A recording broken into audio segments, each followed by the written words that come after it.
Okay, Mr. Watson here, and in this video we're going to look at anxiety management techniques. So we've just been covering arousal, high arousal, over arousal. We've looked at the negative effects of anxiety, that negative stress on the body. And we're now going to look at how to control this. So first of all, we'll start with some of the causes of anxiety. Now this is a screen you might want to pause on. Okay, so I put a lot, I'm just going to put them straight on the screen, and a lot of them will make sense. So we could be worried about the event. Is it a cup final? Is there pressure to win? Is there 90,000 watching us? Okay, and because of all that, we might have fear of failure, fear of losing in front of all them, performing badly, letting your coach down. You might have fear of evaluation. What are the audience thinking? What are my friends thinking? What's my coach thinking? Fear of injury. You're scared to get an injury. You've already had one in the past. You don't want it to happen again. You're fearing it. Fear the unknown. You're not in control of what's happened. You're going into an unknown environment. You don't know how it plays out. That can cause anxiety. And then there's a few others. Quality of opposition, unfamiliar equipment such as a tennis racket, poor officiating, you get a bad decision, then you don't trust the ref, you get anxious about it. Okay, so this is a screen you might want to pause on. But what we want to look at is how do we control this? Now, as we know, there's two types of state anxiety. Cognitive we'll start with. And as a reminder, that is a stress response of the mind. Okay? Now, with these, across the exam boards, you'll see how some exam boards couple different ones together. They use different names.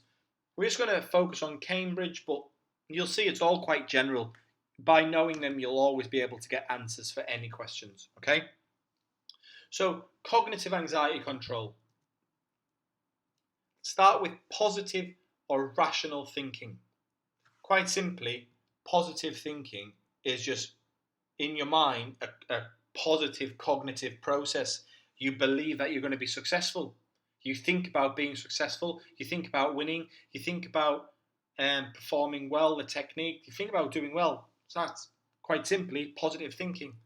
But let's look at rational thinking.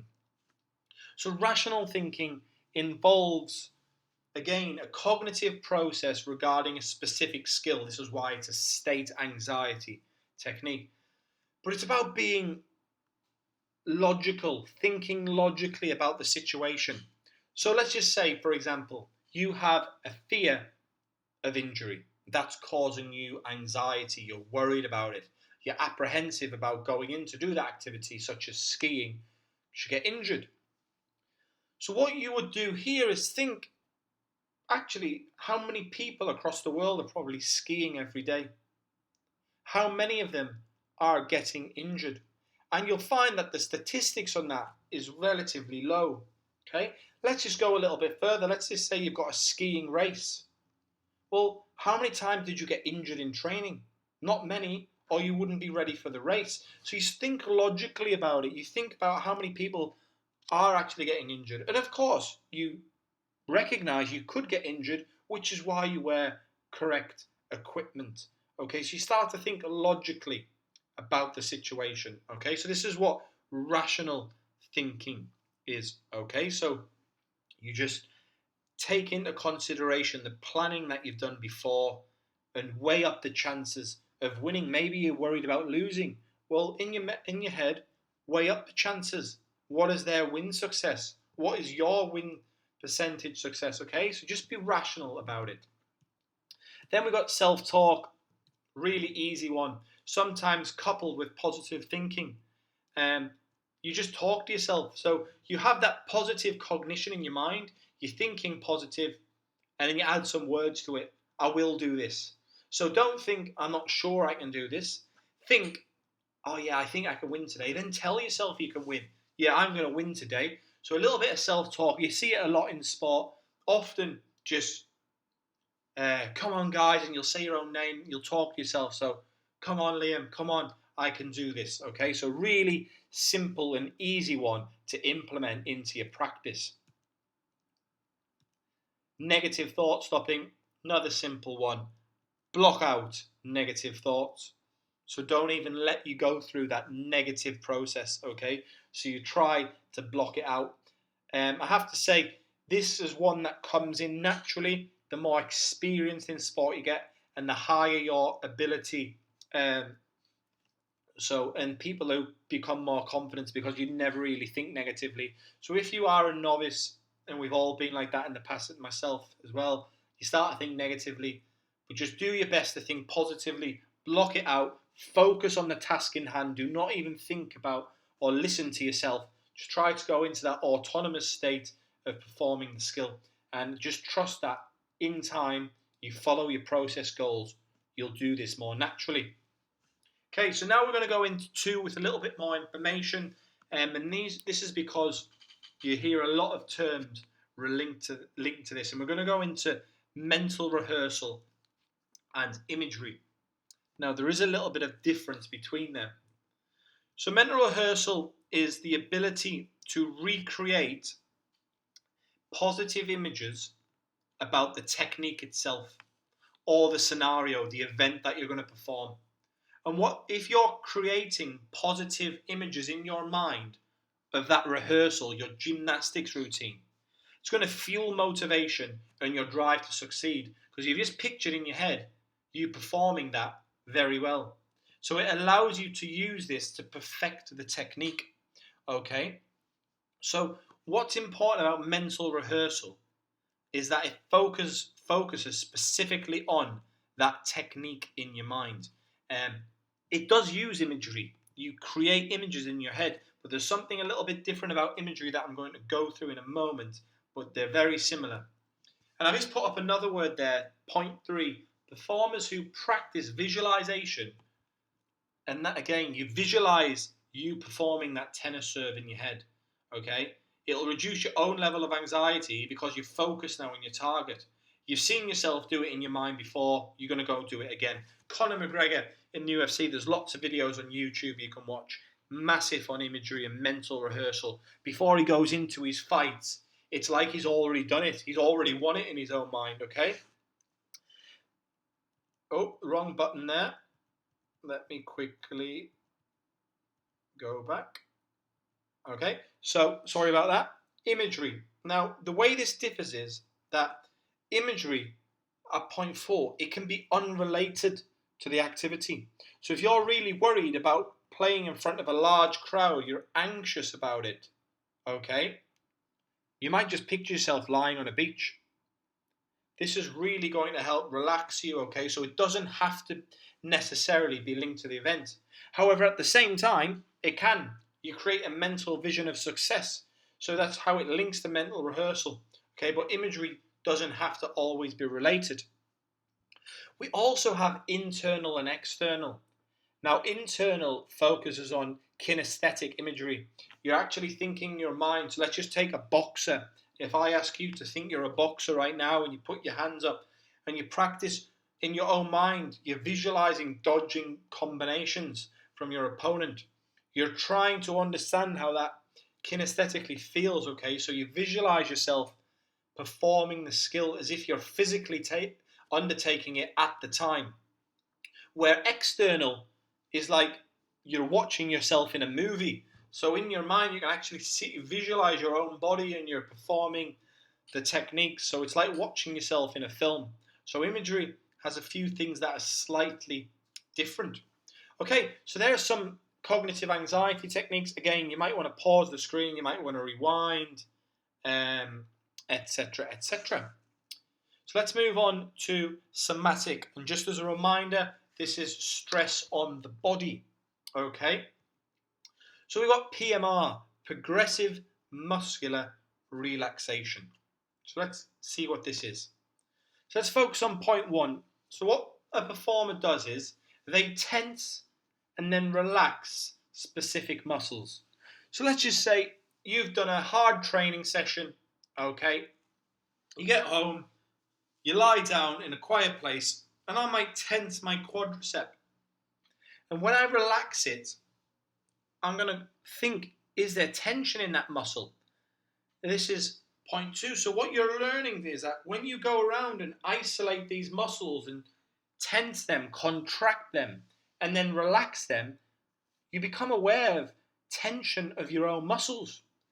So if you become aware and you do have tension, you know you need to actively relax that tense muscle, such as a self massage, or you go and book yourself in for a massage, okay? Or you add ice, things as we know, rice that can help relax that tension, okay?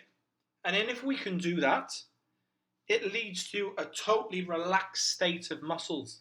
And if your muscles are totally relaxed, they're going to not only recover, if you're eating the right protein, they're going to grow, muscle growth, etc., etc., etc.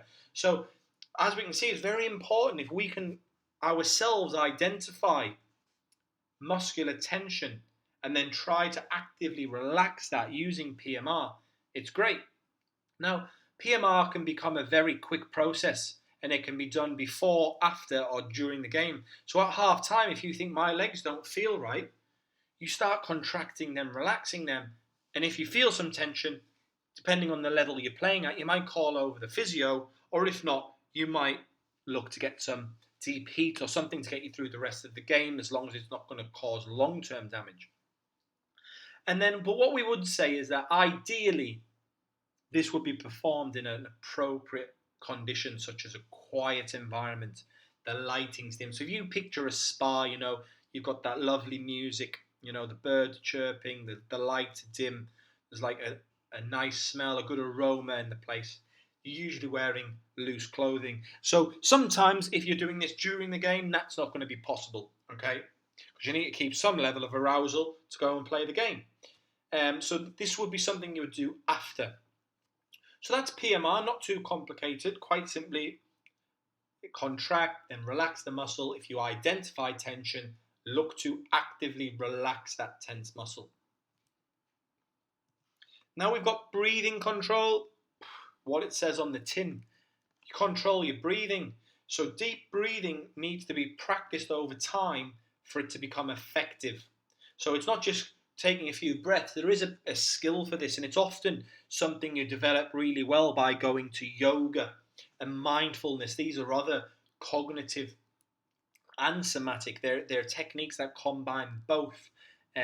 We haven't got them on the screen today, but you can go and read about them, and breathing control is something they really focus on there. So deep breathing simply involves inhaling through the nose, usually for around 3 or 4 seconds, and then fully exhaling, usually for a little longer, around 6 seconds. So through deep breathing, you get in tune with your body, because remember, this is somatic, but you can probably use deep breathing to get in tune with cognitive as well, thoughts in your mind. But what you do with deep breathing is you get in tune with your body. If you feel tension, we're going to link it and use PMR. Okay. And we have got biofeedback. So biofeedback, a little different. This, you go and get an actual reading on your physiological responses. Okay, so it involves monitoring these physiological changes to the body. So let's just think about heart rate for our example. So there's something called an electrocardiograph, and this on the screen will display the pattern of heart rate. So this might reflect, and you've seen this on TV shows, this might reflect a quickening trend of anxiety. Your heart rate has spiked, you're going, okay. So what you would do is, you would know, wait, I'm anxious in this moment. So then again, you'd go, oh, let's use breathing control. Let's use PMR. So these are physiological readings that we use, okay, to identify whether we're suffering from anxiety. It could be blood pressure, okay, it could be breathing rate. And then again, you'll use these techniques such as breathing control and PMR to help the breathing, to help the heart rate, okay. So that is biofeedback, and these are some somatic types of ways we can do it. And again, relaxation is another word we use. It ties in. You go for a massage, it's almost like you've seeked out actively looking to relax tense muscles, such as PMR. But PMR is the process where you identify yourself. Okay. Now, just to finish up, just put some examples straight on the screen there. Djokovic, on your far left, he believes using visualization, imagery, mental rehearsal helps him maintain being positive throughout high pressure tennis matches. Serena Williams has discussed in the media how positive statements allow her to overcome difficult situations in match play. So if she's made a couple of double faults or some she's hit unforced errors, she's going to use positive statements to get her back on track. Michael Phelps has used music, another one, to help him relax his body and focus his mind on his race. LeBron James taking a deep breath before taking a free throw helps him focus on the task in hand. Chris Froome, very successful cyclist, has explained how deep breathing not only allows him to focus on the race cognitive, but it helps him physiologically because it enables more oxygen to flow into his system when competing. So it's giving a physiological effect there as well. And here's the last one, and I haven't mentioned it in this meeting. Usain Bolt has said that he consistently set goals and they enable him to win gold medals. Don't forget about goal setting. I've got a separate video on this, okay, which is why I haven't mentioned it. But as we know, goal setting helps direct attention. It makes a task clear. It helps us focus. And when we're hitting these process goals, it motivates us to complete more of them. And the more we complete, the more confidence we get. And if it's happening, this process goal in a specific situation, we get higher self-efficacy, higher in state confidence. So it's going to reduce state anxiety because we're more confident in that situation due to setting smarter goals. Okay, so quite a long video today, a lot of information, but one that you can rewind, fast forward, pause on the screens. Okay, so thank you. Hope you got a lot out of the video.